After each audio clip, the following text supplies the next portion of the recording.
Live news, खबर तो पक्की है।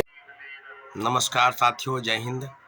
अभी हम बात करेंगे बिहार में शिक्षक बहाली के विषय पर और दो तीन खास विषय हैं जिसकी चर्चा होना लाजमी है। तीसरे फेज के बहाली की प्रक्रिया में 15 और 16 मार्च को यानी 2024 को जो 5-6 दिन के बाद परीक्षाएं होने वाली है, सभी पर आपको पता है कि 1 to 5 से लेकर 6 to 8 यानी यही दोनों परीक्षाएं जो 15 मार्च को आयोजित होने वाली है, इसकी तिथि घोषित हुई थी और 9-10 की परीक्षाएं जो है वो रद्द कर दी गई, यानी 16 मार्च को होने वाली परीक्षाएं रद्द कर दी है।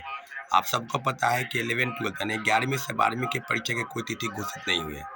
तो हम पूछना चाहते हैं बिहार सरकार से, बीपीएससी से, कि अगर आपको इतनी हड़बड़ी थी, आप परीक्षा लेना चाहते थे, तो फिर आपने 1 to 5 से लेकर 6 to 8 तक की परीक्षाएं की घोषित करके और फिर 9-10, 11-12 की परीक्षा रद्द क्यों की? परीक्षा के संदर्भ में आपकी क्या आपकी जो जानकारी है उस किसके संदर्भ में हम देख सकते हैं?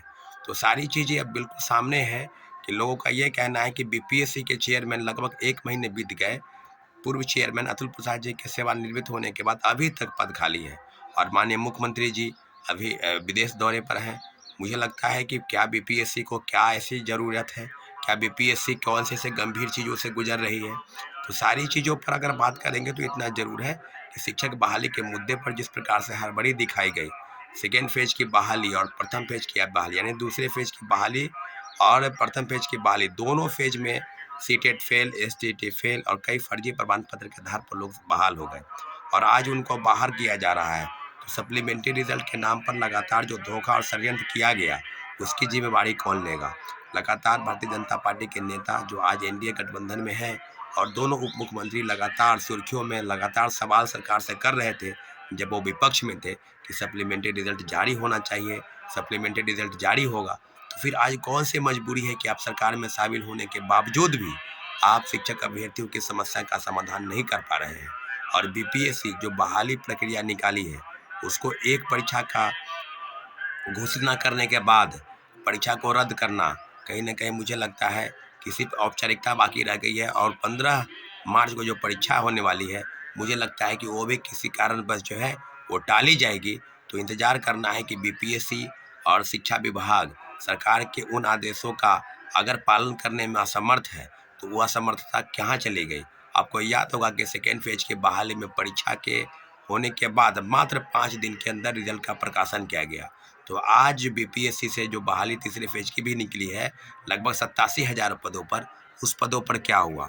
तो साथियों, अब बिल्कुल स्पष्टता के साथ मैं यही कहना चाहता हूँ कि जिस तरह की बातें हो रही है, जिस तरह की चीज़ें साधना गंभीरता के साथ सवाल में है, उसके एक बिंदु पर हम आपके सामने हैं कि सरकार के समक्ष उन सारे बिंदुओं पर, चाहे टीआरई 1 से लेकर टीआरई 2 तक, सारे विषय बिल्कुल अब तर्कसंगत हो गए हैं और सप्लीमेंट्री रिजल्ट के नाम पर जो धोखा हुआ, कई टीवी चैनलों के पत्रकारों द्वारा इस विषय को लगातार उठाया जा रहा है और हम अपने अन्य साथियों के साथ एक बखूबी सप्लीमेंट्री रिजल्ट के मांग को लेकर जिस तरह की गंभीरता सरकार को दिखाई जानी चाहिए थी, आज तक वो विचार विमर्श में लगे हैं।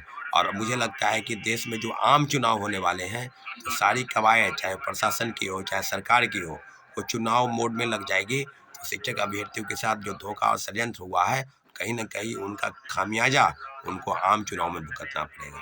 आने वाले समय में टीआरई 2 में जो पद खाली थे और लगभग 14,700 पदों पर सिर्फ मल्टीपल रिजल्ट को लेकर सप्लीमेंट्री रिजल्ट जारी करने चाहिए थे, परंतु बीपीएससी और शिक्षा विभाग ने ये जारी करने की तरफ कदम बढ़ाए, फिर कदम आपने वापस ले लिए। मुझे लगता है कि बिहार सरकार को जल्द से जल्द सप्लीमेंट्री रिजल्ट जारी करने चाहिए और तीसरे फेज की बहाली की प्रक्रिया में सिर्फ एक परीक्षा 15 मार्च को आयोजित होने वाली है, उस परीक्षा के संदर्भ में क्या जानकारी है, क्या अपडेट है, उस पर भी पूरी तरह बखूबी आपको आगे आना चाहिए। निश्चित रूप से सप्लीमेंट्री रिजल्ट के लेकर जो याचिका दायर होने वाली है, उसके लिए भी हम जल्द से जल्द बैठक बुलाने वाले हैं।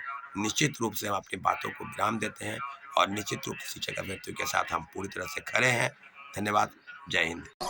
लाइव न्यूज, खबर तो पक्की है।